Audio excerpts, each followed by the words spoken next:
আল্লাহর নবীর জামানাতে নবীজি একদিন ঈদ কিংবা বকরা ঈদের নামাজ পড়ার জন্য ঈদগাহের মাঠে গেছেন। আপনাদের এলাকাতে মহিলারা ঈদ বকরা ঈদের নামাজ ঈদগাহে পড়ে না মসজিদে মসজিদে?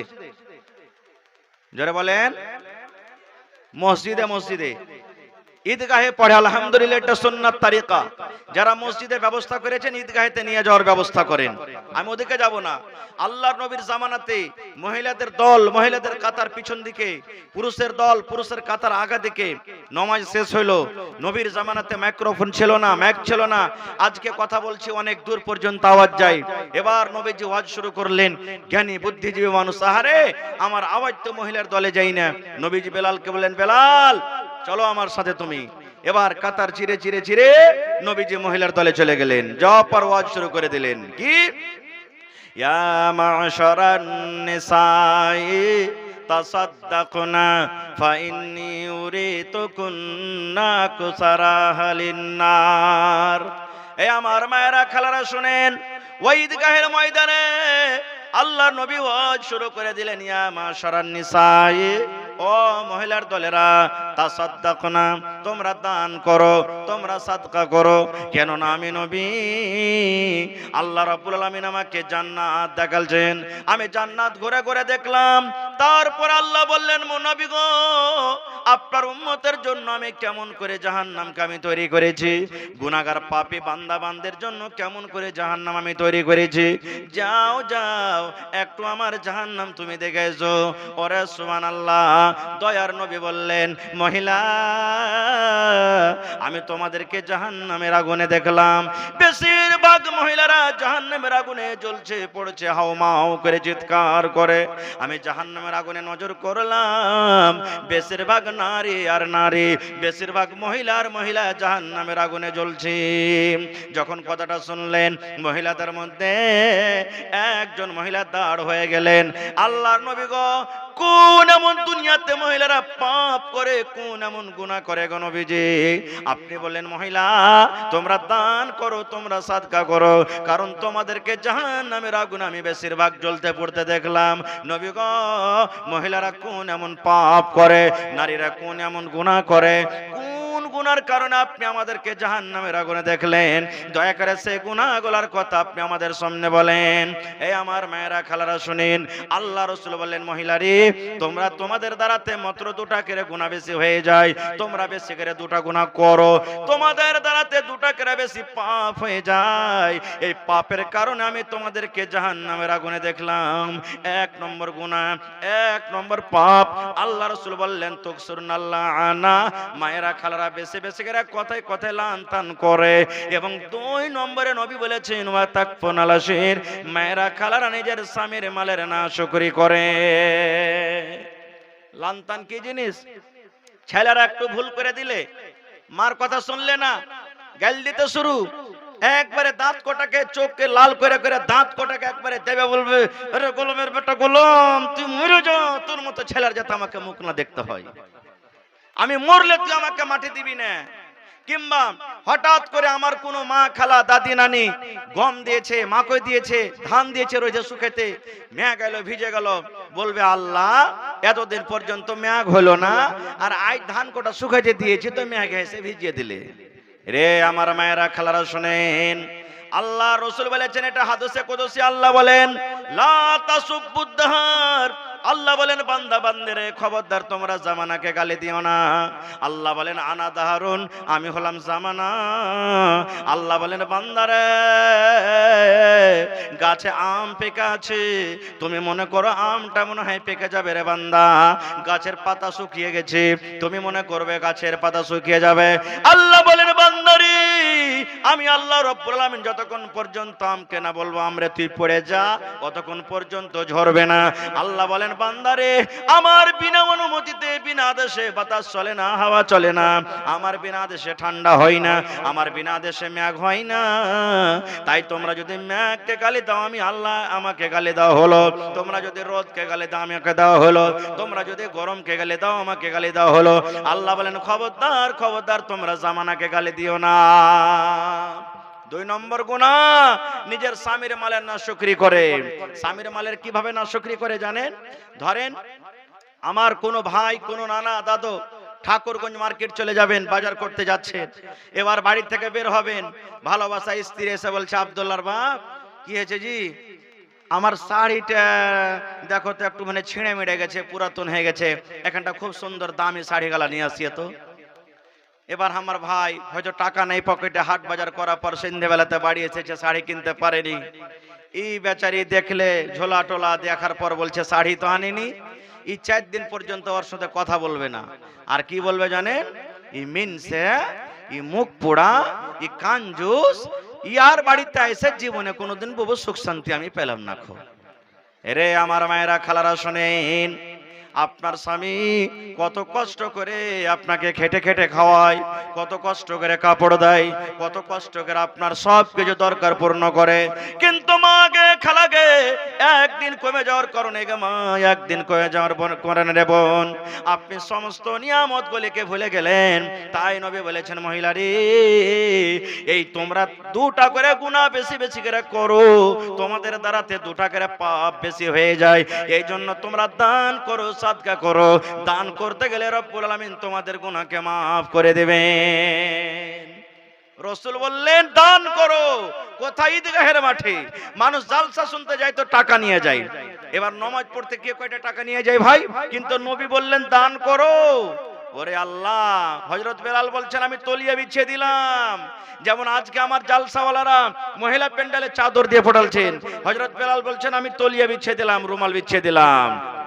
এবার বেলাল বলেন ওই ঈদগাহের ময়দানে এবার মহিলার দল দান করতে শুরু করলেন। ওরে আল্লাহ, কে গলা থেকে হার খুলে দিয়ে দিলেন, কে কান থেকে কানের বালি দিয়ে দিলেন, কে নাক থেকে নাক মুনে দিয়ে দিলেন, কে হাত থেকে আংটি খুলে দিয়ে দিলেন, কে হাত থেকে টাকা খুলে দিয়ে দিলেন, কে পা থেকে পায়াল খুলে দিয়ে দিলেন, যে টাকা নিয়ে গেছিলেন টাকা দিয়ে দিলেন, যার কাছে যা গয়নাগাটি ছিল সুবহানাল্লাহ খুলে খুলে আল্লাহর নবীর সামনে সব হাজির করে দিলেন। নারে তাকবীর, সুবহানাল্লাহ। এ আমার মায়েরা খালারা, তাহলে জাহান্নাম থেকে বাঁচতে গেলে 2টা কাজ করতে হবে, 2টা কাজ থেকে বাঁচতে হবে। একটা লান্তান করতে হবে না, 2 নম্বর কাজ সুবহানাল্লাহ নিজের স্বামীর মালের নাশুকরি করতে হবে না। আর একটা কাজ বলে দি, আল্লাহ রাসূল বলেছেন যদি কোনো মা, যদি কোনো খালা, যদি কোনো নানি, যদি কোনো দাদি বেঁচে থাকাকালে আল্লাহ রাসূল বলেছেন মহিলারে তোমরা যদি আল্লাহর জান্নাত পেতে চাও, আল্লাহর জান্নাত যেতে তোমরা যদি চাও রে মহিলা, বেঁচে থাকাকালে তোমাদেরকে 4খানা কাজ করতে হবে। যদি কোনো মহিলা 4খানা কাজ করতে পারে তাহলে নবী বলেছেন মহিলা তোমাদের জন্য আল্লাহ রাব্বুল আলামিন জান্নাতের 8খানা দুয়ার খুলে দিবেন, তোমাদের জন্য আল্লাহ জান্নাতের 8খানা দরজা খুলে দিবেন, যেই দরজাতে ইচ্ছা তুমি জান্নাতের ভিতরে চলে যাবি। 1 নম্বরে নবী বলেছেন আল মারআতু ইদা সাল্লাত খামসাহা, যদি কোনো মহিলা 5 ওয়াক্ত নামাজ পড়তে পারেন। 2 নম্বরে নবী বলেছেন ওয়াসামাস শাহরাহা, রমজান মাসের যদি 1 মাসের রোজা রাখতে পারি। 3 নম্বরে নবী বলেছেন ওয়া আতাআত বালাহা, আল্লাহ রাসূল বলেছেন যদি কোনো মহিলা নিজের স্বামীর খিদমত করতে পারে। 4 নম্বরে নবী বলেছেন ওয়া আহসানাত ফারজাহা, যদি কোনো মহিলা নিজের লজ্জাস্থান হেফাজত করতে পারে, পর্দা সিলাহে চলতে পারে। আল্লাহ রাসূল বলেছেন মহিলা তোমাদের এই 4টা নেকির কারণে, 4খানা আমল করার কারণে আল্লাহ রাব্বুল আলামিন জান্নাতের 8খানা দুয়ার খুলে দিবেন। আর বলবেন বান্দিরে এসো এসো এসো তুমি আমার জান্নাতের ভিতরে চলে যাও। প্রথমে কি 5 ওয়াক্তের নামাজ। ওরে সুবহানাল্লাহ, ভাইরা তো আছেন, মায়েরা খালা নামাজে খুব পিছনে, নামাজ পড়বে না। কত মা খালা তেমন আছেন, কি করবো যে মৌলভী সাহেব নামাজ পড়িতে পারি না, 8 আনা 4 আনা 10 পয়সা 20 পয়সা ছেলে পিলা বড় বাড়িতে আছে, নামাজ পড়িতে পারি না। আল্লাহ এরকম বাহানা শুনবেন না কিয়ামতের দিন।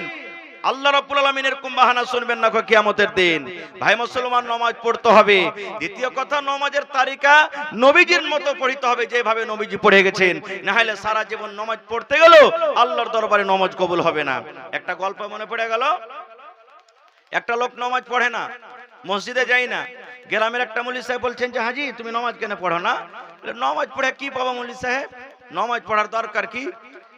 ওই টাইমখানে যদি আমি খাটতে যাই তো হয়তো 10 টাকা আমার আমদানি হবে, নামাজ পড়ার দরকার নেই। তো মৌলভী সাহেব মান্তিক পড়ালো, জানছেন যে একে নমাজের দিকে কেমন করে ডাকতে হবে। তো বলছে এক কাজ করো, 5 ওয়াক্তের আল্লাহ তাবারাক ওয়া তাআলা নামাজ ফরজ করেছেন, তুমি নামাজ পড়ো, প্রত্যেক ওয়াক্তে 10 মিনিট 15 মিনিট করে লাগবে, তোমাকে 10 টাকা তোমাকে দেওয়া হবে, তুমি নামাজ পড়ো। এবার নামাজ পড়তে শুরু করেছেন, একদিন দুদিন 5 দিন করতে করতে মাস লেগে গেছে। এবার লোকটা মৌলভী স্যারের কাছে চলে এসে, মৌলভী সাহেব আজ 1 মাস হয়ে গেছে, আপ দাও 10 টাকার হিসাবে 1 মাসের নামাজের টাকা দাও এখন। তো মৌলভী সাহেব বলছেন যে আচ্ছা তুমি নামাজটা পড়লে কার জন্য? নামাজটা পড়ে কি আমাকে নেকি দিবে? তুমি নামাজ পড়ছিলে না বলে তোমাকে এটা লালচ দিয়েছিলাম, তুমি নামাজ পড়লে তুমি নেকি পাবে। তখন বলছে আরে চালাক মৌলভী, তুমি এই জন্য আমাকে নামাজ পড়িতে লেগেছো, তুমি ঠকাইবে, আমি জানছি তুমি ঠকাবে, এই জন্য তোমাকে আমি ঠকালছি। বলছে কি? বলছে আমি 1 মাস নামাজ পড়েছি, একদিনে উজু করিনি, বিনা উজুতে নামাজ পড়েছি। সুবহানাল্লাহ। এরকম নামাজ পড়ে কাজ দিবে ভাই? দিবে না। আরে আমার মুসলমান, নামাজ কত বড় ইবাদত শুনেন, নামাজের ব্যাপারে বলা হবে না, একটা কোরআনের আয়াতপত্র বলবে মুসলমান। আল্লাহ রাব্বুল আলামিন কিয়ামতের দিন যখন মানুষকে জাহান্নামের ভিতরে দিবেন, দলের দল, জামাতের জামাত মানুষ জাহান্নামের ভিতরে চলে যাবেন, এবার জাহান্নামে ঢুকবেন। এই মতো সমাতে জান্নাতের ফেরেশতারা ডাক দিয়ে বলবেন জাহান্নামের, আরে এই জাহান্নামীরা তোমরা শুনে নাও, তোমরা দুনিয়াতে কোন এমন আমল করেছিলে, কোন এমন তোমরা পাপ করেছিলে রে আল্লাহর বান্দা, আল্লাহ রাব্বুল আলামিন সে পাপের কারণে তোমাদেরকে জাহান্নামের আগুনে দেন। এবারে আল্লাহ রাব্বুল আলামিনের ওই ফেরেশতার কথা শুনে জাহান্নামীরা বলবেন ক্বালু লাম নাকু মিনাল মুসাল্লিন। আরে শুনো আল্লাহর ফেরেশতারা, আজকে আমরা জাহান্নাম যাচ্ছি, জাহান্নাম যাওয়ার কারণ একটাই রে, মাওলানারা জালসাতে ওয়াজ করেছিলেন, মাওলানারা খুতবাতে ওয়াজ করেছিলেন, মাওলানারা গ্রামে গ্রামে তাবলীগ করেছিলেন, মাওলানারা মসজিদে মসজিদে তাবলীগ করেছিলেন, কত নামাজের দিকে ডেকেছেন, কিন্তু আমরা নামাজ পড়িনি রে, নামাজ পড়িনি। আজকে নামাজ না পড়ার কারণে আল্লাহ নারাজ হয়ে আমাদেরকে জাহান্নামের আগুনে দেন। শুধু তা নয় রে মুসলমান, আল্লাহ রাসূল যখন মেরাজে গিয়েছিলেন, আল্লাহ রাব্বুল আলামিন হাদিয়া হিসাবে নবীজির পরে 50 ওয়াক্তের আল্লাহ নামাজ ফরজ করলেন। এবার 50 ওয়াক্তের নামাজ নিয়ে নবী হাঁটতে শুরু করেছেন, রাস্তাতে মুসা নবীর সাথে দেখা। এবারে মুসা নবী বললেন মুহাম্মদ, আল্লাহ রাব্বুল আলামিন তোমাকে কি দিয়েছে? এবার নবী বললেন মুসা, আল্লাহ রাব্বুল আলামিন আমার উপরে, আমার উম্মতের উপরে 50 ওয়াক্তের আল্লাহ তাআলা নামাজ ফরজ করেছেন। এবারে মুসা নবী বললেন হে মুহাম্মদ, যাও তুমি আল্লাহর কাছে আবার চলে যাও, আল্লাহকে বলো রব্বুল আলামিন ভারী হয়েছে, আমার উম্মত 50 ওয়াক্ত নামাজ পড়িতে পারবে না। এবার আল্লাহর নবী ঘুরে চলে গেলেন, রব্বুল আলামিন একটুখানি আল্লাহ হালকা করে দাও, আল্লাহ একটু কমিয়ে দাও, আমার উম্মতের জন্য ভারী হয়ে গেছে। এবার আল্লাহ 5 ওয়াক্ত নামাজ ঘটিয়ে দিলেন, আবার 45 ওয়াক্তের নামাজ নিয়ে চলে যাচ্ছেন। মুসা নবীর সাথে আবার দেখা, আবার মুসা নবীর কথা মতো নবী যে ঘুরে চলে গেলেন। এই আসা যাওয়া করতে করতে করতে করতে করতে সুবহানাল্লাহ, এবার 5 ওয়াক্তের নামাজ কিন্তু বেঁচে গেছেন। এবারে মুসা নবী আবার রাস্তাতে দেখা হয়ে গেল। এবার বলছেন মুহাম্মদ, এবারে 50-এর মধ্যে কত বাঁচলো আর বলে দাও। এবারে নবী বললেন মুসা, আর মাত্র 5 ওয়াক্ত নামাজ বেঁচেছে।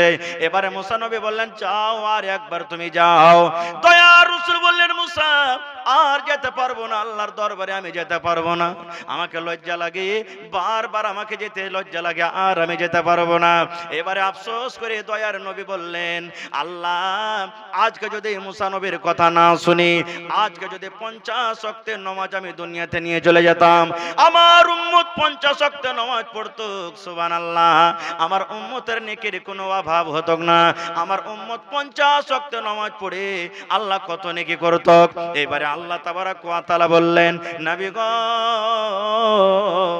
আর তুমি আফসোস করিও না, তুমি চিন্তা করিও না, তুমি নিরাশ হয়ে যেও না, আমি আল্লাহ তাবারাক ওয়া তাআলা 50 ওয়াক্তের নামাজের মধ্যে থেকে 45 ওয়াক্তের নামাজকে আমি আল্লাহ মাফ করে দিয়েছি, শুধু 5 ওয়াক্ত নামাজকে আমি রেখেছি। কিন্তু মুহাম্মদ, আমি নামাজের গিনতি ঘটিয়ে দিয়েছি, কিন্তু আমি আল্লাহ নেকি আমি কমাইনি। ও মুহাম্মদ যাও যাও যাও, আমি আল্লাহ রাব্বুল আলামিন বলি যদি তোমার কোনো উম্মত এক ওয়াক্তের নামাজ আদায় করে আমি আল্লাহ 10 ওয়াক্তের সমান তাকে নেকি দান করব। যদি তোমার কোনো উম্মত 5 ওয়াক্তের নামাজ আদায় করে তাহলে 50 ওয়াক্তের নামাজ পড়ে যা নেকি হতো আমি আল্লাহ রাব্বুল আলামিন 5 ওয়াক্তের নামাজ পড়ে অত করে নেকি দান করব। সুবহানাল্লাহ। তাহলে নামাজ কি জিনিস দেখেন, নামাজের দিকে আমি যাব না, তবে দুটো হাদিসের কথা বললাম আপনাদের সামনে। ভাই ইনশাআল্লাহ আশা করছি যে যারা নামাজ পড়েন না নামাজ ধরবেন, নামাজ পড়তে গেলে দুনিয়া আখিরাতে কামিয়াব হয়ে যাবেন। মায়েরা খালারাকে বলবো নামাজ পড়েন। এক নম্বরে আল্লাহ রাসূল বলেছেন জান্নাত যাওয়ার কথা যে 5 ওয়াক্ত নামাজ পড়তে হবে। 2 নম্বরে কি এক মাসের রোজা। 3 নম্বরে রাসূল বলেছেন পর্দাশীল হয়ে থাকতে হবে। 4 নম্বরে রাসূল বলেছেন স্বামীর খেদমত করতে হবে। এই আল্লাহ স্বামীর খেদমত কেমন করে করবেন?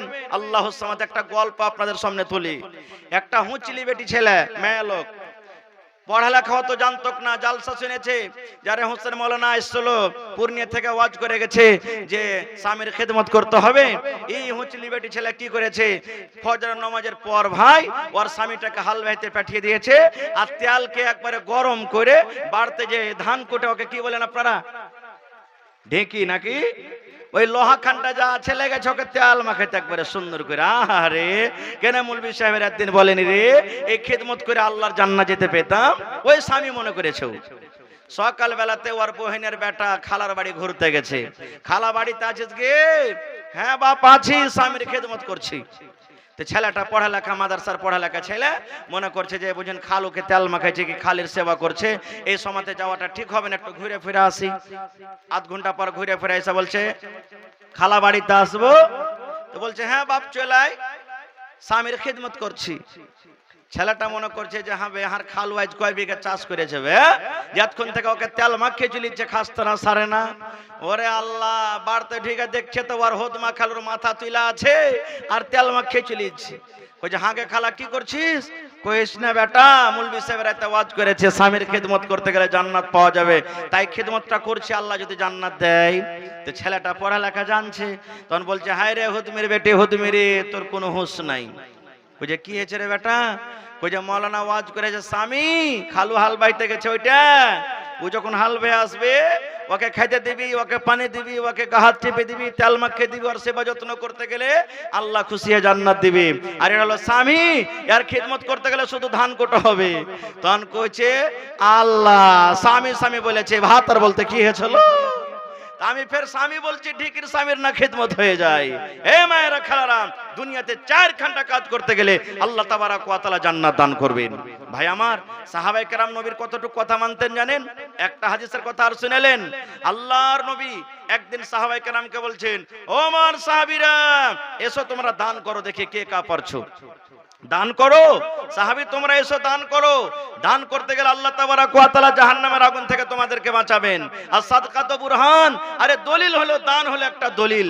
যেমন জমিনের কেওয়ালা হয়, কেওয়ালা যার কাছে আছে তার হলো জমিন, এই মতো সাদকাত বুরহান, সাদকা দান হলো একটা দলিল। এবার দান শুরু হয়ে গেল। সুবহানাল্লাহ, শুধু দান নয়, উমর ফারুক রাদিয়াল্লাহু তাআলা আনহু বলছেন আবু বকরকে জীবনে দান করে জিততে পারিনি, আজ আবু বকরকে দান করে জিতবো। পাল্লা পাল্লি শুরু হয়ে গেল। হযরত উমর ফারুক বাড়ি চলে গেলেন, কপি কলম নিয়ে বসলেন, এবার মালকে ভাগ করতে লাগলেন। মালকে ভাগ করতে করতে 2 ভাগ করলেন। কত ভাগ করলেন? জোরে বলেন, কত ভাগ করলেন? 2 ভাগ। 1 ভাগ নিজের ছেলে মেয়ের জন্য বাড়তে রাখলেন, আর 1 ভাগ মাগ আল্লাহ নবীর দরবারে হাজির করে দিলেন। এবার মনে মনে বলছেন আজ কিন্তু আবু বকরকে দান করে জিতবো।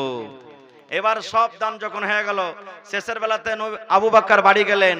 বাড়ি যাওয়ার পর এবার বিবিকে বলছেন, বিবি রে আল্লাহর নবী দানের কথা বলেছেন রে বিবি। আব্দুর রহমান বিন 1000 কিলো খাজর দান করলেন রে বিবি।